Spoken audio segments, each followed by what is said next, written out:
ಉತ್ಖನನ ಸಂದರ್ಭದಲ್ಲಿ ದೊರೆಯುವ ಪುರಾತತ್ವ ಪಳವಳಿಕೆಗಳನ್ನು ಕೆಳಕಂಡ ಈ ವಿಧಾನದಿಂದ ವೈಜ್ಞಾನಿಕ ಪರೀಕ್ಷೆಗೆ ಒಳಪಡಿಸಿ ಅವುಗಳ ಕಾಲ ಪ್ರಾಚೀನತೆಯನ್ನು ನಿರ್ಧರಿಸಲಾಗುತ್ತದೆ ಅಂತಕ್ಕಂಥದ್ದು ಪ್ರಶ್ನೆ. ಹಾಗಾದರೆ ಉತ್ಖನನ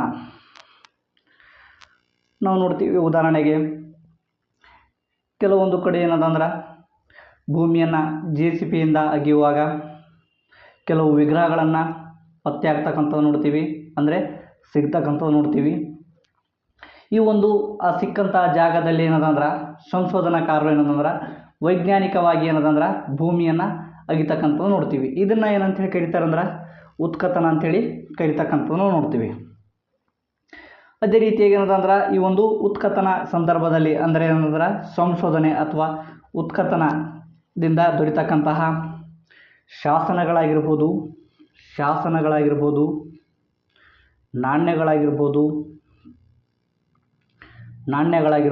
ಅಥವಾ ಪಳವಳಿಕೆಗಳಾಗಿರ್ಬೋದು ಅಥವಾ ಮಡಿಕೆ ಆಗಿರ್ಬೋದು, ಕುಡಿಕೆ ಆಗಿರ್ಬೋದು, ಇವುಗಳನ್ನು ಪತ್ತೆ ಹಚ್ಚಿ ಏನದಂದ್ರೆ ಇವುಗಳು ಯಾವ ಕಾಲದ್ದು ಅಥವಾ ಎಷ್ಟು ವರ್ಷ ಹಳೆಯದು ಅಂಥೇಳಿ ಇವುಗಳನ್ನು ಪತ್ತೆ ಹಚ್ಚಲು ಬಳಸ್ತಕ್ಕಂತಹ ರಾಸಾಯನಿಕ ಯಾವುದು ಅಂತಕ್ಕಂಥದ್ದು ಪ್ರಶ್ನೆ. ಹಾಗಾದರೆ ಇದಕ್ಕೆ ಸರಿಯಾದ ಉತ್ತರ ಯಾವುದು ಅಂದ್ರೆ ಕಾರ್ಬನ್ 14 ಮತ್ತು ಪೊಟ್ಯಾಸಿಯಂ ಅಂತಕ್ಕಂಥ ರಾಸಾಯನಿಕವನ್ನು ಬಳಸಿ ಇವುಗಳನ್ನು ಕಾಲ ಮತ್ತು ಇವುಗಳನ್ನು ಪ್ರಾಚೀನತೆಯನ್ನು ನಿರ್ಧರಿಸಲಾಗ್ತಕ್ಕಂಥದ್ದು ನೋಡ್ತೀವಿ. ಹಾಗಾಗಿ ಇದಕ್ಕೆ ಸರಿಯಾದ ಉತ್ತರ ಯಾವುದು ಅಂದರೆ ಕಾರ್ಬನ್ 14 ಮತ್ತು ಪೊಟ್ಯಾಸಿಯಂ ಅಂತಕ್ಕಂಥದ್ದು. ನೆಕ್ಸ್ಟ್, ಶ್ರೀ ದಯಾರಾಮ್ ಸಹಾನಿಯವರು ಹರಪ್ಪ ನಿವೇಶನ ಕಂಡುಹಿಡಿದ ವರ್ಷ ಅಂಥೇಳಿ ಪ್ರಶ್ನೆ. ಹಾಗಾದ್ರೆ 1921ರಲ್ಲಿ ಪಂಜಾಬಿನ ಸಿಂಧು ಕಣಿವೆಯ ಪ್ರದೇಶದಲ್ಲಿ ರೈಲ್ವೆ ಟ್ರ್ಯಾಕನ್ನು ಅಥವಾ ರೈಲ್ವೆ ಹಳ್ಳಿಯನ್ನು ಜೋಡಿಸುವಾಗ ಅಲ್ಲಿರ್ತಕ್ಕಂಥ ಸಿಬ್ಬಂದಿಗೆ ಕಣ್ಣಿಗೆ ಕಾಣ್ತಕ್ಕಂಥ ಒಂದು ಪ್ರಾಚೀನ ನಗರ ಯಾವುದು ಅಂದ್ರೆ ಈ ಒಂದು ಹರಪ್ಪ ನಗರ. ಅದು ಅವರ ಕಣ್ಣಿಗೆ ಯಾವ ರೀತಿಯಾಗಿ ಕಾಣಿತು ಅಂಥೇಳಿ ಕೂಡ ಪ್ರಶ್ನೆ ಬರುವ ಸಾಧ್ಯತೆ ಇರುತ್ತದೆ. ಅವರ ಕಣ್ಣಿಗೆ ಯಾವ ರೀತಿಯಾಗಿ ಕಾಣುತ್ತದೆ ಅಂದರೂ ಬೆಣ್ಣೆಯ ದಿಣ್ಣೆಯಂತೆ ಕಾಣಿರ್ತಕ್ಕಂಥದ್ದು ನೋಡ್ತೀವಿ, ಬೆಣ್ಣೆಯ ದಿಣ್ಣೆಯಂತೆ.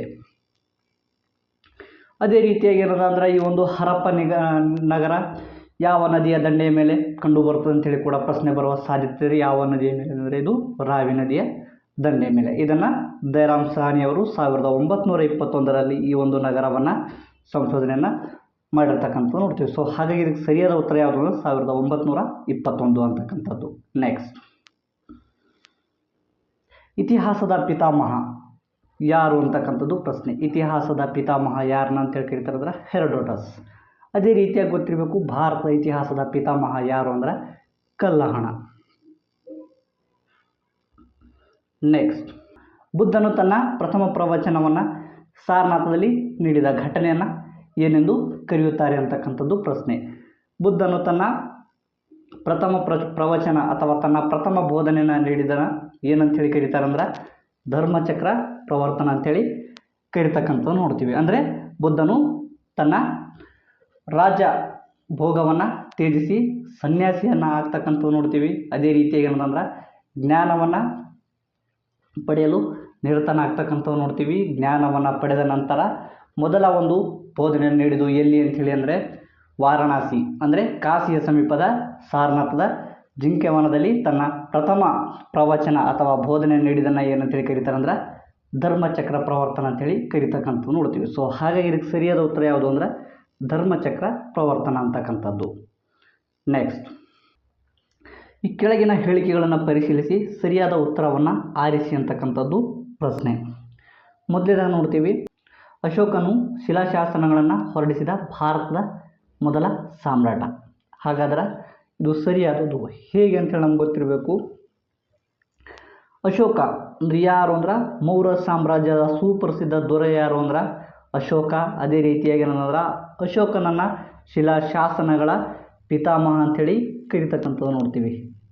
ಪಿತಾಮಹ ಅಂಥೇಳಿ ಅಶೋಕನನ್ನು ಕರಿತಕ್ಕಂಥದ್ದು ನೋಡ್ತೀವಿ. ಅದೇ ರೀತಿಯಾಗಿ ಏನದ ಅಂದ್ರೆ ಅಶೋಕನು ಶಿಲಾಶಾಸನಗಳನ್ನ ಹೊರಡಿಸಿದ ಭಾರತದ ಮೊದಲ ಸಾಮ್ರಾಟ ಅಂತಕ್ಕಂಥ ಕೂಡ ಕರಿತಕ್ಕಂಥದ್ದು ನೋಡ್ತೀವಿ.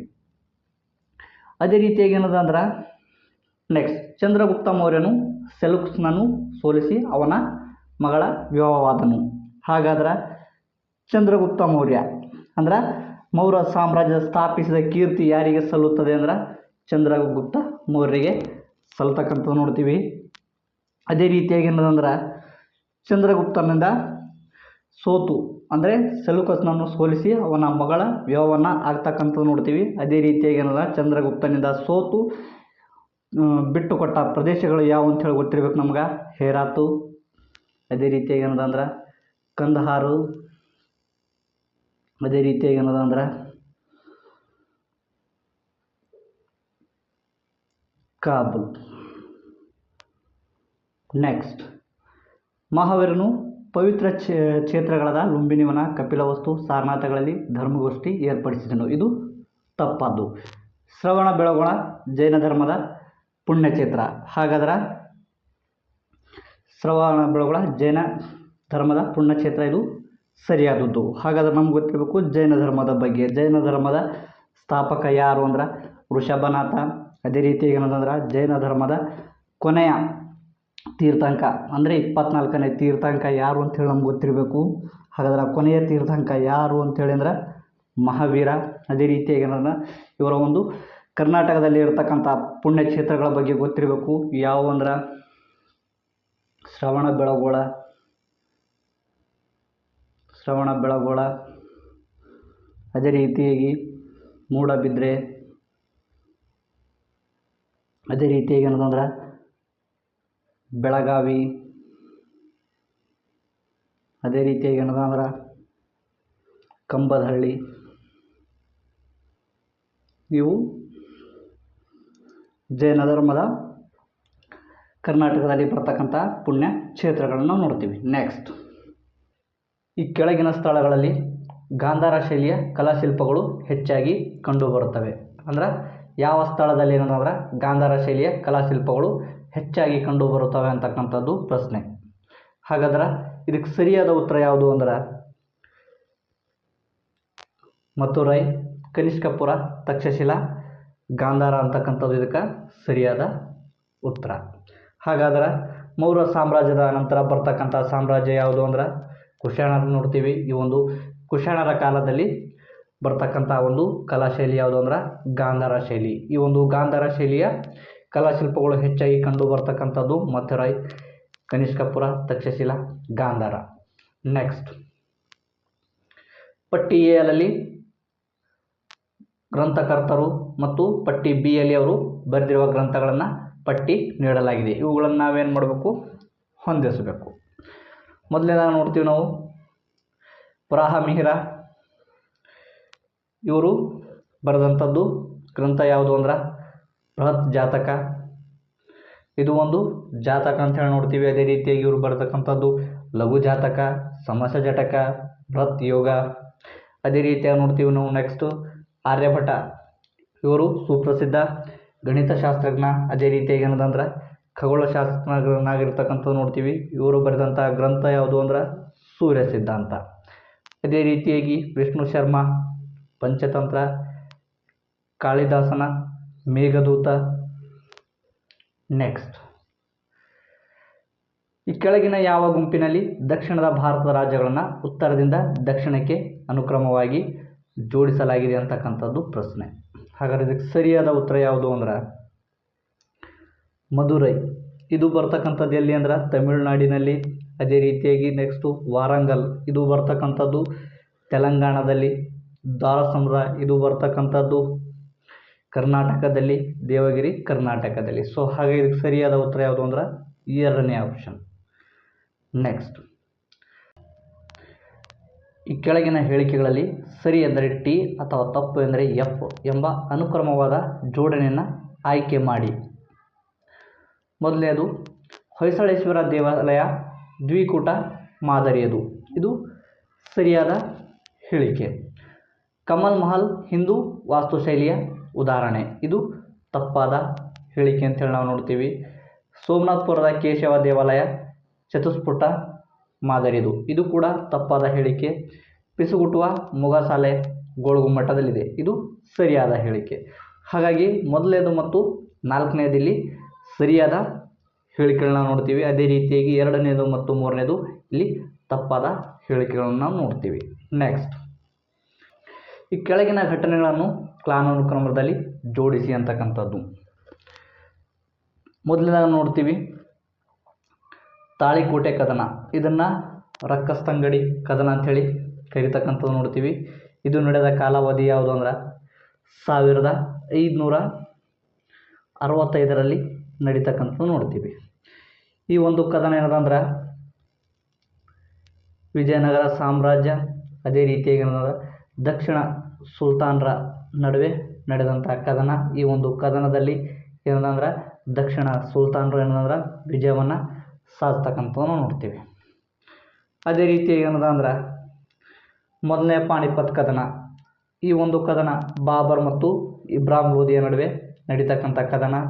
ಈ ಒಂದು ಕದನ ನಡೆದಂಥ ಕಾಲಾವಧಿ ಗೊತ್ತಿರಬೇಕು, 1526ರಲ್ಲಿ ನಡೆದಂಥದ್ದು. ಈ ಒಂದು ಕದನದಲ್ಲಿ ಬಾಬರ್ ಮತ್ತು ಇಬ್ರಾಹಿಂ ಲೋಧಿಯ ನಡುವೆ ಏನದಂದ್ರೆ ಈ ಒಂದು ಕದನ ನಡೀತಕ್ಕಂಥದ್ದು ನೋಡ್ತೀವಿ. ಈ ಒಂದು ಕದನದಲ್ಲಿ ಮೊಘಲ್ ಸಾಮ್ರಾಜ್ಯ ಅಂದರೆ ಬಾಬರ್ ಏನಂದರೆ ವಿಜಯವನ್ನು ಸಾಧಿಸ್ತಕ್ಕಂಥದ್ದನ್ನು ನೋಡ್ತೀವಿ. ಅದೇ ರೀತಿಯಾಗಿ ಏನದಂದ್ರೆ ಶಿವಾಜಿಯ ಕಿರೀಟಧಾರಣೆಯಾದಂಥ ವರ್ಷ ಯಾವುದು ಅಂದ್ರೆ 1674ರಲ್ಲಿ ಕಿರೀಟವನ್ನು ಅಥವಾ ಪಟ್ಟಾಭಿಷೇಕವನ್ನು ಆಗ್ತಕ್ಕಂಥದ್ದನ್ನು ನೋಡ್ತೀವಿ. ಅದೇ ರೀತಿಯಾಗಿ ಏನದಂದ್ರೆ ಮೊಹಮ್ಮದ್ ಬಿನ್ ತುಘಲಕನ ರಾಜಧಾನಿ ಬದಲಾವಣೆ ಯಾವಾಗ ಅಂದ್ರೆ 1327ರಲ್ಲಿ ನಾವು ನೋಡ್ತೀವಿ. ಗೊತ್ತಿರಬೇಕು, ದೆಹಲಿಯಿಂದ ದೌಲತಾಬಾದ್ವರೆಗೆ. ಹಾಗಾದ್ರೆ ಇವಾಗ ಏನದ ಅಂದ್ರೆ ಈಗ ಮೊದಲೇದಾಗಿ ಯಾವುದು ಅಂತೇಳಿ ಬರ್ತಕ್ಕಂಥ ನಾವು ನೋಡ್ತೀವಿ 1327.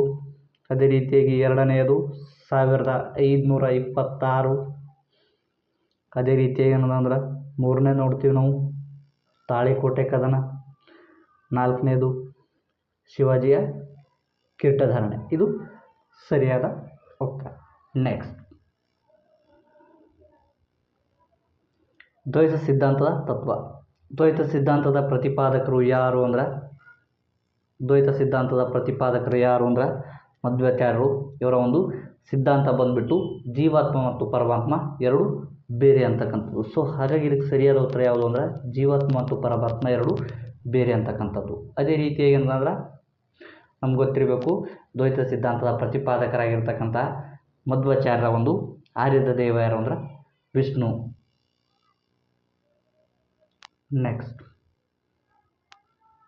ಕಲ್ಯಾಣದ ಕ್ರಾಂತಿಗೆ ಮೂಲ ಕಾರಣ. ಕಲ್ಯಾಣದ ಕ್ರಾಂತಿ ಅಥವಾ ಬಸವ ಕಲ್ಯಾಣದ ಕ್ರಾಂತಿ ಹೇಳಿ ಕರೀತಕ್ಕಂಥದ್ದು ನೋಡ್ತೀವಿ. ಈ ಒಂದು ಕ್ರಾಂತಿಗೆ ಮೂಲ ಕಾರಣ ಯಾವುದು ಅಂದರೆ ಬಸವೇಶ್ವರರು ವೈದಿಕ ಧರ್ಮವನ್ನು ಖಂಡಿಸಿದ್ದು ಅಂತಕ್ಕಂಥದ್ದು ಇಲ್ಲಿ ಸರಿಯಾದ ಉತ್ತರ. ನೆಕ್ಸ್ಟ್, 1453ರಲ್ಲಿ ಟರ್ಕರು ಕಾನ್ಸ್ಟಾಂಟಿನೋಪಲನ್ನು ವಶಪಡಿಸಿಕೊಂಡಿದ್ದರ ಪರಿಣಾಮ ಅಂತಕ್ಕಂಥದ್ದು ಪ್ರಶ್ನೆ. ಹಾಗಾದ್ರೆ 1453ರಲ್ಲಿ ಅಟೋಮನ್ ಟರ್ಕರು ಅಂತೇಳಿ ಕರಿತಕ್ಕಂಥದ್ದು ನೋಡ್ತೀವಿ. ಇವ್ರು ಏನು ಮಾಡ್ತಾರೆ, ಯುರೋಪ್ ಮತ್ತು ಏಷ್ಯಾ ನಡುವೆ ನಡೀತಕ್ಕಂಥ ಒಂದು ವ್ಯಾಪಾರ ವ್ಯವಹಾರಗಳು ನಡೀತಕ್ಕಂಥದ್ದು ನೋಡ್ತೀವಿ. ಈ ಒಂದು ವ್ಯಾಪಾರ ವ್ಯವಹಾರಗಳು ಏನದ ಅಂದ್ರೆ ಕಾನ್ಸ್ಟಾಂಟಿನೋಪಲ್ ನಗರದ ಮೂಲಕ ನಡೀತಕ್ಕಂಥದ್ದು ನೋಡ್ತೀವಿ. ಈ ಒಂದು ನಗರವನ್ನು 1453ರಲ್ಲಿ ಅಟೋಮನ್ ಟರ್ಕರು ಈ ಒಂದು ನಗರವನ್ನು ವಶಪಡಿಸಿಕೊಳ್ತಾರೆ. ಈ ಒಂದು ನಗರವನ್ನು ವಶಪಡಿಸಿಕೊಂಡಾಗ ಏನಾಗ್ತದೆ ಅಂದ್ರೆ ಈ ಒಂದು ಯುರೋಪ್ ಮತ್ತು ಏಷ್ಯಾದ ಮೂಲಕ ನಡೀತಕ್ಕಂಥ ವ್ಯಾಪಾರ ವ್ಯವಹಾರಗಳು ಏನದಂದ್ರೆ ಎಲ್ಲ ವ್ಯಾಪಾರ ವ್ಯವಹಾರಗಳು ಏನದಂದ್ರೆ ಟರ್ಕರ ನಿಯಂತ್ರಣಕ್ಕೆ ಒಳಪಡ್ತಕ್ಕಂಥದ್ದು ನೋಡ್ತೀವಿ. ಈ ಒಂದು ಟರ್ಕರ ನಿಯಂತ್ರಣಕ್ಕೆ ಒಳಪಟ್ಟಾಗ ಏನು ಮಾಡ್ತಾರೆ ಅವರು, ಈ ಒಂದು ಅವಧಿಯನ್ನು ಉಪಯೋಗಿಸಿಕೊಂಡು ಅಥವಾ ಈ ಒಂದು ಟೈಮನ್ನು ಏನದಂದ್ರೆ ಚಾನ್ಸನ್ನು ಉಪಯೋಗಿಸ್ಕೊಂಡು ಅವಾಗ ಏನು ಮಾಡ್ತಾರೆ, ಇಲ್ಲಿ ನಡೀತಕ್ಕಂಥ ವ್ಯಾಪಾರದ ಮೇಲೆ ಏನದಂದ್ರೆ ಅವರು ದುಬಾರಿ ಸುಂಕ ಅಥವಾ ಜಾಸ್ತಿ ತೆರಿಗೆಯನ್ನು ವಿಧಿಸ್ತಕ್ಕಂಥ ನೋಡ್ತೀವಿ. ಇಂಥ ಟೈಮಲ್ಲಿ ಏನಾಗ್ತದೆ ಅಂದ್ರೆ ಇಲ್ಲಿ ವ್ಯಾಪಾರ ಮಾಡ್ತಕ್ಕಂಥವ್ರಿಗೆ ಏನದಂದ್ರೆ ದುಬಾರಿ ಸುಂಕ ಆಗಿರೋದ್ರಿಂದ ಇವರಿಗೆ ಪರಿಣಾಮ ಏನದಂದ್ರೆ ಟ್ಯಾಕ್ಸ್ ಹೆಚ್ಚಾಗಿರೋದ್ರಿಂದ ಲಾಭ ಏನದಂದ್ರೆ ಜಾಸ್ತಿ ಬರೋದಿಲ್ಲ. ಸೊ ಹಾಗಾಗಿ ಏನು ಮಾಡ್ತಾರಂದ್ರೆ ಅಲ್ಲಿರ್ತಕ್ಕಂಥ ಯುರೋಪ್ನ ರಾಜರುಗಳು ಏನು ಮಾಡ್ತಾರೆ, ಹೊಸ ಜಲಮಾರ್ಗ ಕಂಡುಹಿಡಿಯಲು ಪ್ರೋತ್ಸಾಹವನ್ನು ನೀಡ್ತಕ್ಕಂಥದ್ದು ನೋಡ್ತೀವಿ. ಅಂಥ ಟೈಮ್ನಲ್ಲಿ ಏನದಂದ್ರೆ ಯುರೋಪ್ನ ಏನು ಮಾಡ್ತಾರೆ, ಭಾರತಕ್ಕೆ ಹೊಸ ಜಲಮಾರ್ಗವನ್ನು ಕಂಡುಹಿಡಿತಕ್ಕಂಥದ್ದು ನೋಡ್ತೀವಿ. ಸೊ ಹಾಗಾಗಿ ಇದಕ್ಕೆ ಸರಿಯಾದ ಉತ್ತರ ಯಾವುದು ಅಂದ್ರೆ ಯುರೋಪಿನರು ಭಾರತಕ್ಕೆ ಹೊಸ ಸಮುದ್ರ ಮಾರ್ಗವನ್ನು ಕಂಡುಹಿಡಿದು ಅಂತಕ್ಕಂಥದ್ದಕ್ಕೆ ಸರಿಯಾದ ಉತ್ತರ. ಅದೇ ರೀತಿಯಾಗಿ ಏನಂದ್ರೆ ಈ ಒಂದು ಟೈಮ್ನಾಗ ಹೊಸ ವೈಜ್ಞಾನಿಕ ಆವಿಷ್ಕಾರಗಳನ್ನು ಆಗ್ತಕ್ಕಂಥದ್ದು ನೋಡ್ತೀವಿ. ದಿಕ್ಸೂಚಿನ ಕಂಡುಹಿಡಿತಕ್ಕಂಥದ್ದು ನೋಡ್ತೀವಿ. ಅದೇ ರೀತಿಯಾಗಿ ಏನಂದ್ರೆ ಅಸ್ಟ್ರಲೋಬು ಸಿಡಿಮದ್ದು ಕಂಡುಹಿಡಿತಕ್ಕಂಥದ್ದು ನೋಡ್ತೀವಿ. ನೆಕ್ಸ್ಟ್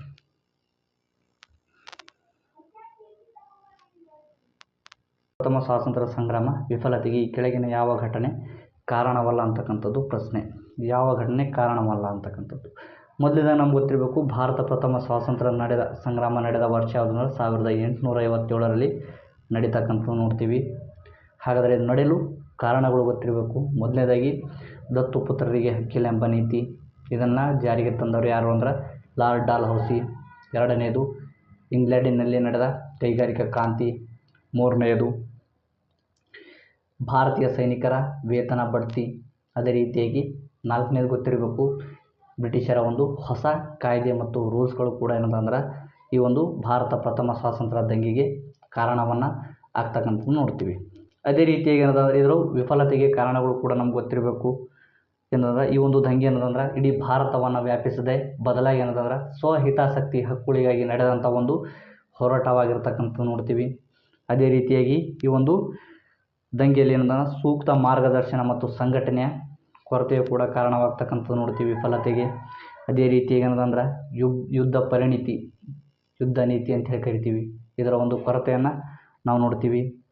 ನಾಲ್ಕನೆಯದು ನಾಯಕತ್ವದ ಕೊರತೆಯನ್ನು ಕಂಡು ಬರ್ತಕ್ಕಂಥದ್ದು ನೋಡಿ. ಸೊ ಹಾಗಾಗಿ ಒಂದು ಭಾರತ ಪ್ರಥಮ ಸ್ವಾತಂತ್ರ್ಯ ಸಂಗ್ರಾಮ ವಿಫಲತೆಯನ್ನು ಆಗ್ತಕ್ಕಂಥದ್ದು ನೋಡ್ತೀವಿ. ಅದೇ ರೀತಿಯಾಗಿ ಏನಂದ್ರೆ ಐದನೆಯದು ಭಾರತೀಯ ಅನೇಕ ಸಿಪಾಯಿಗಳು ಅಥವಾ ಅನೇಕ ಸೈನಿಕರಿಂದಂದ್ರೆ ಬ್ರಿಟಿಷ್ ಸೈನಿಕದಲ್ಲಿ ಇರ್ತಕ್ಕಂಥದ್ದು ನೋಡ್ತೀವಿ. ಇವರು ಕೂಡ ಏನಾದರೂ ಮನಸ್ಸು ಮಾಡಿ ಒಂದಾದರೆ ಈ ಒಂದು ಭಾರತ ಪ್ರಥಮ ಸ್ವಾತಂತ್ರ್ಯವನ್ನು ವಿಫಲತೆಯನ್ನು ತಡಿಬೋದಿತ್ತು. ಬದಲಾಗಿ ಏನದಂದ್ರೆ ಅವರು ಕೂಡ ಮನಸ್ಸು ಮಾಡಲಿಲ್ಲ. ಸೊ ಹಾಗಾಗಿ ಇದು ವಿಫಲತೆಯನ್ನು ಆಗ್ತಕ್ಕಂಥದ್ದನ್ನು ನೋಡ್ತೀವಿ.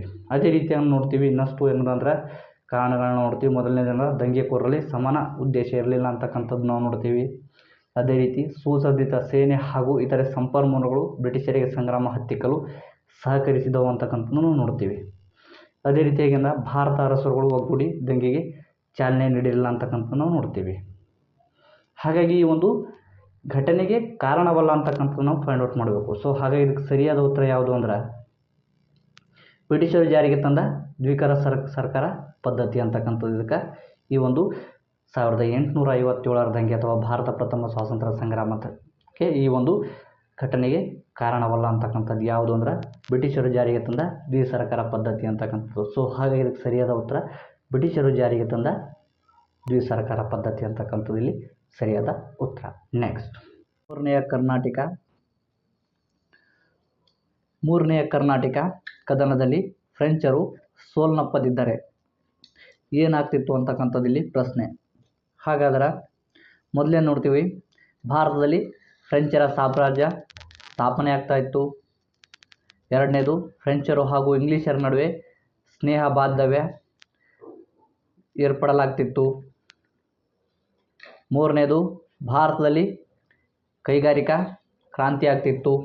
ನಾಲ್ಕನೇದು ಫ್ರೆಂಚ್ ಭಾಷೆ ಭಾರತೀಯರ ಸಂಪರ್ಕ ಭಾಷೆ ಆಗ್ತಾಯಿತ್ತು. ಹಾಗಾದ್ರೆ ಇದರಲ್ಲಿ ಸಂಪರ್ಕ ಆಗಬೇಕಿದು, ಸಂಪರ್ಕ ಭಾಷೆ ಆಗ್ತಿತ್ತು. ಇದರಲ್ಲಿ ಯಾವುದು ಸರಿ ಅಂತ ಹೇಳಿ ನೋಡೋದಾದರೆ ಈ ಒಂದು ಮೂರನೇ ಕರ್ನಾಟಕ ಯುದ್ಧ ಯಾವಾಗ ನಡೆಯಿತು ಅಂಥೇಳಿ ನಮ್ಗೆ ಗೊತ್ತಿರಬೇಕು. 1756ರಲ್ಲಿ ನಡೀತಕ್ಕಂಥದ್ದು ನೋಡ್ತೀವಿ. ಅದೇ ರೀತಿಯಾಗಿ 1763ರಲ್ಲಿ ಪ್ಯಾರಿಸ್ ಒಪ್ಪಂದದ ಮೂಲಕ ಕೊನೆಗೊಳ್ಳತಕ್ಕಂಥದ್ದು ನೋಡ್ತೀವಿ. ಹಾಗಾದ್ರೆ ಈ ಒಂದು ಮೂರನೇ ಕರ್ನಾಟಕ ಯುದ್ಧಕ್ಕೆ ಪ್ರಮುಖವಾದ ಕಾರಣ ಬಂದುಬಿಟ್ಟು ಯುರೋಪ್ನಲ್ಲಾದ ಸಪ್ತವಾರ್ಷಿಕ ಯುದ್ಧ ಈ ಒಂದು ಮೂರನೇ ಕರ್ನಾಟಕ ಯುದ್ಧಕ್ಕೆ ಕಾರಣವನ್ನು ಆಗ್ತಕ್ಕಂಥದ್ದು ನೋಡ್ತೀವಿ. ಅದೇ ರೀತಿ ಏನದಂದ್ರೆ ಬ್ರಿಟಿಷರ ಮತ್ತು ಫ್ರೆಂಚರ ನಡುವೆ ನಡೆದಂಥ ಸ್ಪರ್ಧೆ ಇದನ್ನು ಕೂಡ ಏನದಂದ್ರೆ ಈ ಒಂದು ಮೂರನೇ ಕರ್ನಾಟಕ ಯುದ್ಧಕ್ಕೆ ಕಾರಣವಾಗ್ತಕ್ಕಂಥದ್ದು ನೋಡ್ತೀವಿ. ಈ ಒಂದು ಯುದ್ಧದಲ್ಲಿ ಫ್ರೆಂಚರ ಕೌಂಟ್ ಡಿ ಲಾಲಿ ಅದೇ ರೀತಿಯಾಗಿ ಬ್ರಿಟಿಷರ ಸರ್ ಐರ್ಕೂಟ್ ಏನದಂದ್ರೆ ಈ ಒಂದು ಕೌಂಟ್ ಡಿ ಲಾಲಿಯನ್ನು ಸೋಲಿಸುವ ಮುಖಾಂತರ ಏನದಂದ್ರೆ ಭಾರತದಲ್ಲಿರ್ತಕ್ಕಂತಹ ಎಲ್ಲ ನೆಲೆಗಳನ್ನು ಫ್ರೆಂಚರು ಕಳೆದುಕೊಳ್ತಕ್ಕಂಥದ್ದು ನೋಡ್ತೀವಿ. ಒಂದು ವೇಳೆ ಏನಾದರೂ ಗೆದ್ರವರಿಂದ ಭಾರತದಲ್ಲಿ ಫ್ರೆಂಚರ ಸಾಮ್ರಾಜ್ಯ ಏನದಂದ್ರೆ ಸ್ಥಾಪನೆಯನ್ನು ಆಗ್ತಾಯಿತ್ತು ಅಂತೇಳಿ ನೋಡ್ತೀವಿ. ಅದೇ ರೀತಿಯಾಗಿ ಏನದ ಅಂದ್ರೆ ಫ್ರೆಂಚರು ಹಾಗೂ ಇಂಗ್ಲೀಷರ ನಡುವೆ ಸ್ನೇಹ ಬಾಂಧವ್ಯ ಏರ್ಪಡಲಾಗ್ತಿತ್ತು. ಇದು ಕೂಡ ಏನಂದ್ರೆ ಅಲ್ಲಿ ತಪ್ಪಾಗ್ತಕ್ಕಂಥದ್ದು ನೋಡ್ತೀವಿ. ಅದೇ ರೀತಿ ನೋಡ್ತೀವಿ ಈ ಒಂದು ಯುದ್ಧದ ಮೂಲಕ ಏನದ ಅಂದ್ರೆ ಭಾರತದಲ್ಲಿ ಕೈಗಾರಿಕಾ ಕ್ರಾಂತಿ ಆಗ್ತಾಯಿಲ್ಲ. ಸೊ ಹಾಗಾಗಿ ಏನದ ಅಂದ್ರೆ ಫ್ರೆಂಚರ ಭಾಷೆ ಮತ್ತು ಭಾರತೀಯ ಸಂಪರ್ಕ ಒಂದು ವೇಳೆ ಏನಾದರೂ ಅಂದ್ರೆ ಫ್ರೆಂಚರ ಭಾಷೆ ಮತ್ತು ಭಾರತೀಯ ಸಂಪರ್ಕ ಭಾಷೆ ಆಗ್ತಾಯಿತ್ತು ಅಂತಕ್ಕಂಥದ್ದು ನಾವು ನೋಡ್ತೀವಿ. ಹಾಗಾಗಿ ಅಂದಾಗ ಗೊತ್ತಿರಬೇಕು ಈ ಒಂದು 3ನೇ ಕರ್ನಾಟಕ ಯುದ್ಧ 1763ರಲ್ಲಿ ಏನದ ಅಂದ್ರೆ ಪ್ಯಾರಿಸ್ ಒಪ್ಪಂದದ ಮೂಲಕ ಕೊನೆಗೊಳ್ಳತಕ್ಕಂಥದ್ದು ನೋಡ್ತೀವಿ. ತಿರ್ಗಾ ಏನದ ಅಂದ್ರೆ ಪ್ಯಾರಿಸ್ ಒಪ್ಪಂದದ ಮೂಲಕ ಇವರಿಗೆ ಫ್ರೆಂಚರಿಗೆ ಪಾಂಡಿಚೇರಿಯನ್ನು ಹಿಂತಿರುಗಿಸಿ ನೀಡಲಾಗ್ತಕ್ಕಂಥದ್ದು ನಾವು ನೋಡ್ತೀವಿ. ನೆಕ್ಸ್ಟ್, ಝಾನ್ಸಿ ರಾಣಿ ಲಕ್ಷ್ಮೀಬಾಯಿ ಕಂಪನಿಯ ಸರ್ಕಾರದ ವಿರುದ್ಧ ದಂಗೆಗಳಲು ಕಾರಣವಾದ ನೀತಿ ಅಂತಕ್ಕಂಥದ್ದು ಇಲ್ಲಿ ಪ್ರಶ್ನೆ. ಹಾಗಾದರೆ ಯಾವ ನೀತಿ ಈ ಒಂದು ಝಾನ್ಸಿ ರಾಣಿ ಲಕ್ಷ್ಮೀಬಾಯಿ ಕಂಪನಿ ಸರ್ಕಾರದ ವಿರುದ್ಧ ದಂಗೆಗಳಲು ಕಾರಣವಾದ ನೀತಿ ಅಂತಕ್ಕಂಥದ್ದು ನಾವು ನೋಡ್ತೀವಿ. ಹಾಗಾದರೆ ಇದಕ್ಕೆ ಸರಿಯಾದ ಉತ್ತರ ಯಾವುದು ಅಂದ್ರೆ ದತ್ತು ಮಕ್ಕಳಿಗೆ ಹಕ್ಕಿಲ್ಲ ಎಂಬ ನೀತಿ. ಈ ಒಂದು ನೀತಿಯ ಪ್ರಕಾರ ಈ ಒಂದು ದತ್ತು ಮಕ್ಕಳಿಗೆ ಹಕ್ಕಿಲ್ಲ ಎಂಬ ನೀತಿಯ ಪ್ರಕಾರ ಏನಂದ್ರೆ ರಾಜರಿಗೆ ಮಕ್ಕಳಿಲ್ಲದರೆ ಅವರೇನ ದತ್ತು ಮಕ್ಕಳನ್ನು ಅಧಿಕಾರ ಅಥವಾ ಅವರಿಗೆ ಹಕ್ಕು ನೀಡುವಂತಿರಲಿಲ್ಲ. ಹಾಗಾಗಿ ಏನದ ಅಂದ್ರೆ ಇದ್ರ ಬದಲಾಗಿ ಏನದ ಅಂದ್ರೆ ಈ ಒಂದು ರಾಜ್ಯ ಏನದ ಅಂದ್ರೆ ಬ್ರಿಟಿಷರ ಆಳ್ವಿಕೆಗೆ ಒಳಪಡ್ತಾ ಇತ್ತು. ಇದನ್ನು ಖಂಡಿಸಿದ ರಾಣಿ ಲಕ್ಷ್ಮೀಬಾಯಿ ಏನದ ಅಂದ್ರೆ ಬ್ರಿಟಿಷರ ವಿರುದ್ಧ ಏನದಂದ್ರೆ ದಂಗೆಯನ್ನು ಮಾಡಿ ಗ್ವಾಲಿಯರನ್ನು ವಶಪಡಿಸಿಕೊಳ್ತಕ್ಕಂಥದ್ದು ನೋಡ್ತೀವಿ. ನಂತರ ಮತ್ತೊಂದು ಬಾರಿ ನಡೆದ ಅಂದರೆ 2ನೇ ಬಾರಿ ನಡೆದ ಯುದ್ಧದಲ್ಲಿ ಹೋರಾಟದಲ್ಲಿ ರಾಣಿ ಲಕ್ಷ್ಮೀಬಾಯಿ ಅಸುನೀಗ್ತಕ್ಕಂಥದ್ದು ನಾವು ನೋಡ್ತೀವಿ. ಹಾಗಾಗಿ ಇದಕ್ಕೆ ಸರಿಯಾದ ಉತ್ತರ ಯಾವುದು ಅಂದ್ರೆ ದತ್ತು ಮಕ್ಕಳಿಗೆ ಹಕ್ಕಿಲ್ಲ ಎಂಬ ನೀತಿ. ಈ ಒಂದು ನೀತಿಯನ್ನು ಜಾರಿಗೆ ತಂದವರು ಯಾರು ಅಂತ ಹೇಳಿ ಗೊತ್ತಿರಬೇಕು, ಲಾರ್ಡ್ ಡಾಲ್ ಹೌಸಿ.